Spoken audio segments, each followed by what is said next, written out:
தெற்கு பார்த்த வீட்டிற்கு முன்முகப்பு அக்னி மூலையில் கிச்சன் வச்சோம்னாக்கா வாசல் எங்கே வைக்கிறது?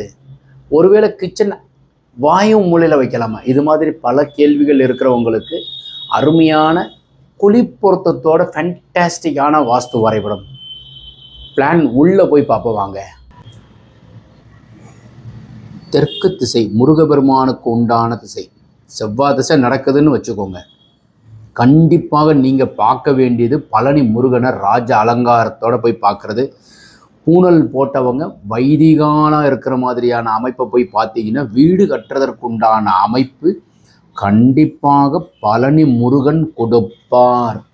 எப்படி கொடுப்பார்? வாசல் இங்கே வச்சு வீட்டுக்குள்ளே மாடிபடி வச்சு 8 குச்சிக்குள்ளே ஒரு மெச்சு வீடு கட்டித்தர வேண்டும் முருகா கொடுப்பார்.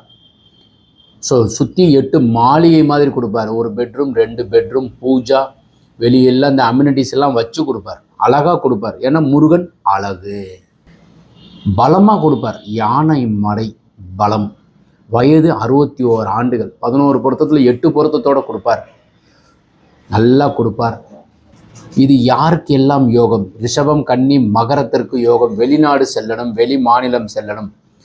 தெற்க பார்த்த வீட்டிற்கு வாசல் அக்னியிலே வச்சு அக்னி மூலையிலே கிச்சன் வைக்கிறது எவ்வளவு பெரிய பலம். இந்த வரைபடத்திற்குண்டான சிறப்பை சொல்கிறேன் பாருங்கள். பெட்ரூமுக்கு வாயு மூல டாய்லெட். இந்த பெட்ரூமுக்கு வாயு மூல டாய்லெட். டோட்டல் இடத்துக்கு வாயு மூல டாய்லெட். ஓகே ஃப்ரெண்ட்ஸ், இது மாதிரி வரைபடம் தேவைப்படுறவங்க கீழே இருக்கிற நம்பர் கான்டாக்ட் பண்ணுங்கள். இந்த வரைபடமானது எங்கள் அலுவலகத்தில் இருக்கிற வெங்கடேசன் அமைச்சு அனுப்பியிருக்காங்க. சிவாய நமः.